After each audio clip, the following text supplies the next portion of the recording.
Good morning, everybody. Calling from Chicago. This is Munira. It's a beautiful Monday morning.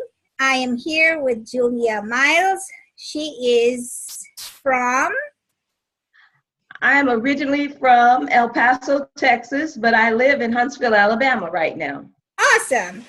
Tell me a little bit about yourself. Well, I am an encourager by heart, a teacher, an author, a speaker, and I also am a pastor. I have a call as a pastor.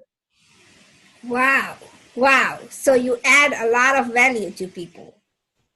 Yes, that's my intention. I want to add value. That's my purpose. So you said you were a teacher, or you are Yes. a teacher. Yes. So do you teach children? What do you teach? I teach all levels because of my former ministry training. I've taught at different levels, but the most recent focus has been women, young women, and actually women of all ages. When I teach, I like to be relatable to everybody in the room. So whether they're adults or children, men or women, my intention and focus is to be able to relate and make it so plain that the youngest person can understand it, but it's not dumbed down that the oldest person in the room will feel like they're, not relevant. So I try to make it across the board. Awesome. So what do you teach? Well, I teach various things, life skills. I teach empowerment for young women that are trying to build businesses.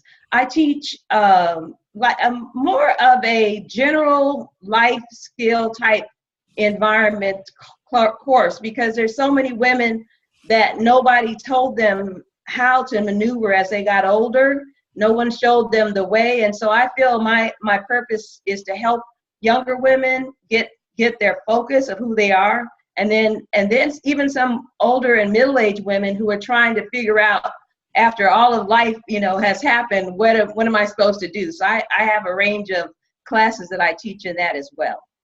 So are these classes online, or do people come to your class? How do you conduct them? Well, it's normally it's been through conference calls and online. I'm working on some virtual courses that this is my purpose for this year, is to work on some virtual courses that will be available 24/7. But I have had speaking engagements in the past, teaching engagements in the past, and I'm still open to do that as well. Oh, okay. So now if I wanted to join your classes, do you have like a link where I can go in and then sign up, or? Yeah, and matter of fact, thank you for bringing that up. I'm having a free webinar, and if they go to my Calendly link, and I'll post this later, I didn't bring the link up, but I'm teaching on the law of awareness on May 3rd, May 4th, this month, and there are various times. So I'll give you the Calendly link later that you can add to the post for this video, so people that can go and register and sign up. And it's a 1-hour webinar, and I have about 5 different options of times they can get some just to get a taste of my teaching style. Okay. Now you said you are an author, and I see 3 books behind you. Yes. The 3 books behind me. I started actually in 2010. I did a collaborative book in 2010, and for a religious organization. And from that book, I did another one. The one on the right, and I'm going to point to this one, was for a organization called Sister Love. And I joined that organization in 2010. I've been a member since 2010. And it's a compilation of women's stories. So the first 2 books I wrote were compilations.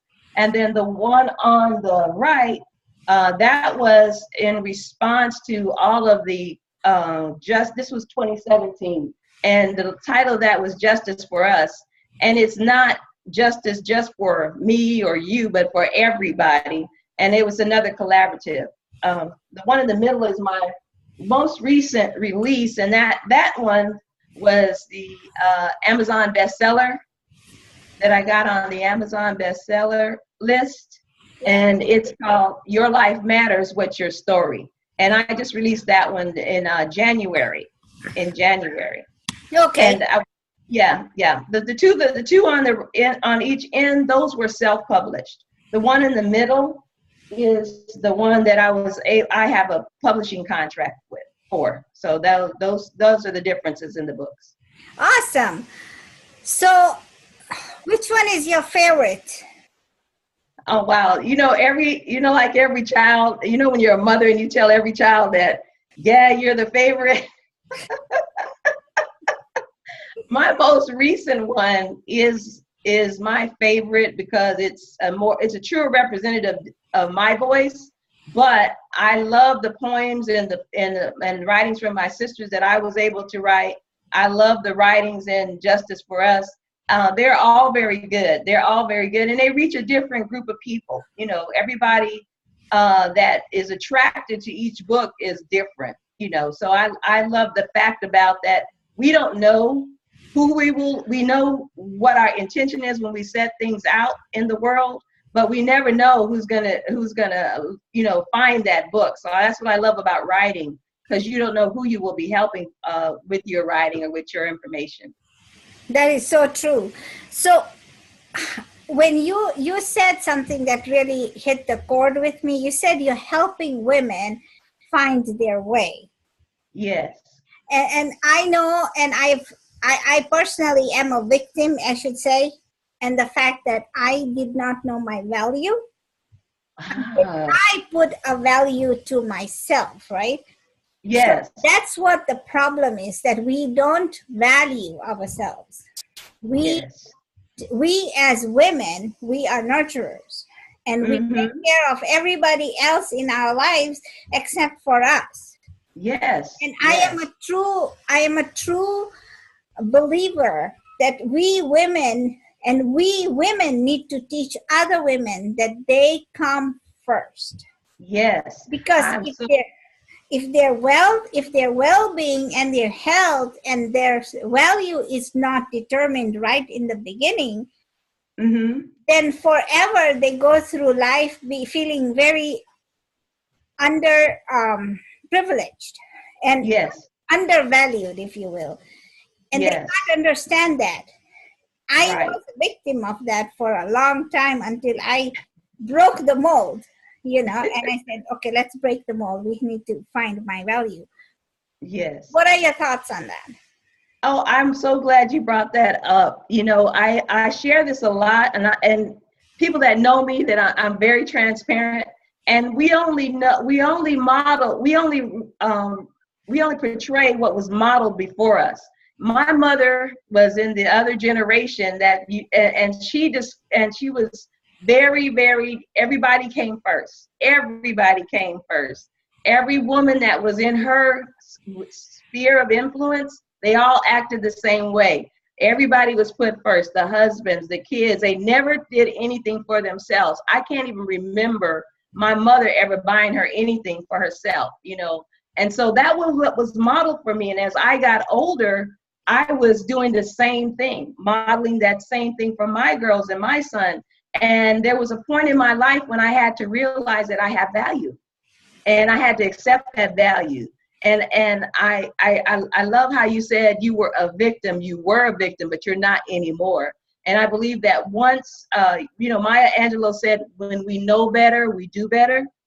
And so once I knew better, and once I accepted who that I am, I was able to realize that I was a person at one point in my life that didn't have any self-esteem, that didn't have any self-worth, that didn't have any self-value, because it was a lot of things I had to work on for myself to be able to express who that I am today. Who you see before you is not who started out many years ago. So we transformed, right? Because of awareness, right? Yes, I agree. But how many times do women understand their awareness, but go back like the rubber band, right? So I see that too. And I speak with women all the time, and they say, I know this, but. So many times, like you said, they're mirroring the the what they've seen, what their mothers have done, and they're mirroring that, but they fear the change. Wow. Mm-hmm. Right? They fear the change, so they come back.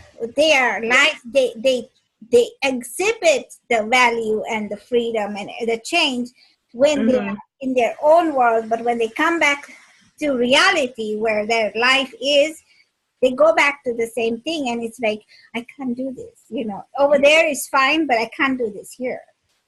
Right. And I love that you brought up the word change. I had a VP in my career. She used to always get up and talk and said, nobody likes change except a wet baby. And that resonated with me. Nobody originally likes change, and people fear change because we sit in our comfort zone. So it's so comfort. That's why it's called a comfort zone. And it's also part of our mindset. We don't want to, it's uncomfortable to change into something else. It's uncomfortable because we're conditioned. Our mind is, this is the status quo. And then that's where the fear comes in. And in one of my poems, I talked about fear being false evidence appearing real. Fear comes in many forms. And being able to recognize the fear so that you can release it allows you to move past it. But if you don't acknowledge it, if you don't recognize it and name it, then you'll never move past it. And that's why so many people go backwards. And like you said, that rubber band, they go back to what's comfortable. They have fears of what other people will say about them. One of my biggest fears as a pastor's wife, when I was a pastor's wife in the past, I was so concerned about what other people thought. And I took too much time. I wasted so much time worrying about image and worrying about what people thought of our ministry or what people thought of my husband and all of that thing. And so I made myself sick worrying about what people thought. How did you break that habit? I had to get clear and identify what the root cause was. And so I had some counseling. I had some professional counseling that helped me recognize why I do what I do, what I was doing, what I did. And in our community as African Americans, a lot of people don't want to even admit they need help, and they fear it's shame in a lot of communities. I know you may experience this in your own, our cultures are like that, and especially again, it goes back the way we were raised, because everything that happened in the house stayed in the house, you know, so nobody, you don't tell your secrets. But that's one thing I love about the generation now. Even though they just blast everything on social media, everything that happens to them, they're a lot freer. Yeah, because I think they are understanding. But even though that happens, have you noticed that? I mean, I know this is going a different way, but I love the way this conversation is going. But the young folks, yes, they post everything and they show everything, and life, they do that. However, they are fearful. They show only the good side. The happy things. So if you look on Facebook and you look on social media, that's what you see is, oh, I went here, or I ate here, or I had friends here, we met here. But the thing is that it's all happy. And nobody talks about the pain that comes from the heart. Nobody talks about that. And that's what I worry about, because nobody is happy 100% of the time. Right. There is hurt, but we are conditioned not to speak about the hurt. Yes. Wow, that is such a great awareness and a great thought, because I always see that, and my daughter Mikhail, she told me something very profound when she was while she was dating her current husband before they got married. She said, "Mom, I told him that I wanted to meet the real him, not his representative." That spoke volumes to me. That spoke volumes, because that's very profound. She's very profound. For her to say that, and I always give her credit for that, because I was like, wow, what awareness this young lady has at her age, that she was like, okay, I want to meet the real you. And that's what people don't realize. And because you have to be able to come fully present in a relationship. You have to be able to know who you are and not be afraid to hide things. Fear brings torment. You know, there's a scripture that says that. And on your other point about people always showing the good stuff that happens and never talking about the negative things, there's a scripture that says that all things work together for good. All things. And so when you look at that word all, that's the good, the bad, and the ugly. Yes. You know, and sometimes we do want to focus on the good, but we don't want to tell people our stuff. What I call our stuff is my ugly little secrets, you know. And when you hold secrets, you hold yourself hostage. True. And when you hold unforgiveness, you hold yourself hostage. True. It's not about that person. It's about you. And that's why a lot of people get sick physically, you know, and emotionally, because they're holding in things that they should have let go years ago. And that's so true, because we don't know how to do that, right? Yeah, right. I have a family member, who says, this person did me wrong, right? He talks about that. And I say, that person and you need to speak about this. And sit him down and say, hey, person, this is what I feel when I see you. Because 90% of the time, this person doesn't know that he has done you wrong, because he doesn't care. He's living his life in a very nice way. He doesn't even know what wrong he's done. Yes. To him, life is normal, but here you are just grinding yourself in a wheel that is killing you inside. Yes. Have a conversation is what I tell him, but no. And that's the thing, is like, see, these are the values that people need to see. So my mission in life is to help women as well. Yes. Because I still feel that I feel very strongly about this, partly because, like I said, I was a victim. And how much, I asked the lady the other day, I said, what is your value? I asked her two questions. How do you define success? And what is your value? Says, success is having too much money. And I said, okay. For her, that was her success. And what is value to you? And she goes, I don't know what my worth is, or I'm not worth much. And then I don't know my worth. How do you expect me to put a figure? And I said, so you don't need to have a dollar figure for both of them. Success comes in many, many ways. Like me, I was successful because I started my college career after I had all my 4 kids. Where I come from in Kenya, I was married. So there was no thought of going to school and leaving the kids. There was no such concept. And there was no concept of having a night classes. So when I came here, to me, that was just a foreign thing. And it was very, very, it was mind-blowing that you could do this. So I spent 9 years in college, had 2, associate degrees and a bachelor's degree. And then I had a master's degree. But it took me 9 whole years to do that. But I achieved it. Yeah. So the thing is, to me, that was my success. To me, my other success was to put all my 4 kids through college while I was in college.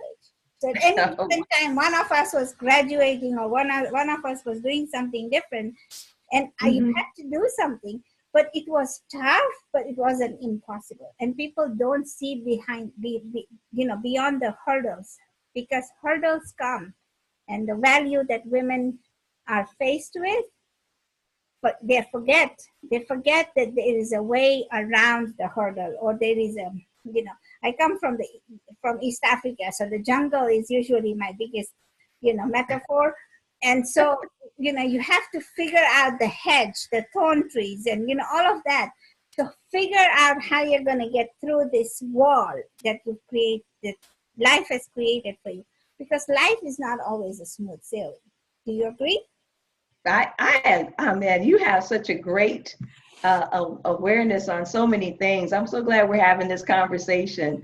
Yes, I agree with you. It's great because just like you came, your metaphor is the jungle, and I grew up in the desert. Oh, I grew up in and so there was a lot of dry places and a lot of cactus and a lot of tumbleweeds that I grew up around with. And my childhood memories are being, running so much and not playing and falling into the cactus and getting stuck, having to get my mom pulling me off the cactus bush or being chased by my brothers, and just different memories. But it's so funny the things that we relate to, but it's still, there was always a longing and yearning for me to be away from that desert. I love water. I love trees. And so when I relocated to the South, I was like, yes, this is where I'm supposed to be. I felt like at home, and I love, and it speaks to me. The water speaks to me because I lived in a dry place so long. And my ministry is Healing Waters. That's the name of my ministry, Healing Waters, because there is the waters just speak to me. And so as you were talking about how we don't value yourself, it's not a monetary thing. We find my value is that can add value to others. I'm a servant leader. So my value comes from seeing other people succeed, yes, and being successful myself. But my level of success may not be yours. My measurement of success may not be yours, and that's fine. We are not clones. We are all very, we're unique and individual. So it's okay. My level of success is okay. My greatest accomplishment, my greatest achievement for me is that I raised three children as a single mom, and that they are very productive in society. They're living their own life. They are very well know who they are, and they're all married and they have kids. And so for me, that was huge. Coming from where I come from, that was huge. And the life that I've had, being, different things happening in my life, that was huge for me. So I'm always loving God and thanking Him for their being, whole. And, they have problems. Yes, they have. It's not like their lives are pain-free or things, but they know how to handle it. They know they're equipped on how to handle it. And I love that so much. And for me, I want to just be able to help other people be equipped and ready and be able to accept who that they are. So many people are not comfortable in their own skin. That is so true. That is so true. They can't. I can remember not even wanting to do a video because I didn't like the way I looked. Weren't we all there? No, that's not for me. Don't take my picture. Don't take my picture. I used to tell people, don't take my picture, but now it's like I just stand there and say, okay, go ahead. Yes. I love that freedom. Don't you love that freedom? And that comes so my taglines is, venture out and break the mold, right? Okay. So Okay. you have to break the mold in order to grow. Yes. Right. When you bake a cake, right? And if you fill the cake tin with more mixture, it will overflow. Right. You can't break the mold, but it will overflow. How about we just break the mold and create our own cake where we are the cake, and we grow into another mold, because we tend, see, the way my mind works is like our life is a box in different boxes, right? So the matrix, I don't know, in my head, the way I see it is like you have a little box that you grow out of and move into another one, a little larger, a little larger, a little larger. But we don't want to be in a place, once we are about 22, we don't have a problem moving box out of box, because that's life. You go from nursery school to elementary to, junior high to high school to college, and then you try so many different things, and then all of a sudden you become complacent and you are comfortable. So why can't you just keep changing the boxes? You stay in a box if you want for a while, but learn how to grow out of it and break it. Go into another one. And again, that thing is still in my head about the only constant is change. Oh, and okay. as you think about, that is the only thing constant in our life is change. I worked in IT for a long time, and so that was something that you were taught in IT, because things change every 3 months, every 2 months. Now it's so fast. When I was being trained, they would say every 6 months, expect something to change, and it something new comes out. But it has sped up so much now that it's like every day there's a new idea, there's a new this, new that. The information is just out there. And it's, I guess the awareness has come to people, right, for the information. I believe it's always been there. They just were able to get that awareness. And so change is constant, and it's okay. Because if you're secure in who you are, and secure and know who what your purpose and what your value is, no matter what the changes are, you're able to be flexible and flow with the changes, and be able to move from A to B and out of, like you were talking about, from box to box to box. But it's always should be a forward, to me, a forward. You might have a little back step, but your goal is to have forward progression. Move forward, to keep going higher, to keep exceeding your expectation. True. Not everybody else's, but your expectation. True. That's what's important. And it also allows us to grow. As we change, we grow. Yes. So the change has to be a positive one. Even Yes. if it's a small one, right? Yes. So, any last words for the viewers? Oh, I just want to say thank you, Munira. Did I say your name right, Munira? Yes. Thank you. I hate messing up people's names, and it's a big stickler with me. You just have to pray for me. But I try. I don't like people to think that I devalue who they are. I appreciate your sweetness and your kindness to give me this opportunity to have this chat with you today. And thank you again for adding value to all the women that you add value to. I just thank you for that. And it's been a great conversation. Thank you so much, Julia. And, maybe we can do another one later. Yes, I would love to. I would love to. I want to know how you said this year's, you want to have your webinars done. So maybe we can do another one, maybe show people how you're doing. Okay. And thank you so much for adding value to my life, because you are awesome. And I know you're an influencer just like I am. Yes. And I will talk to you soon. Okay, we have a wonderful day. You too. Bye.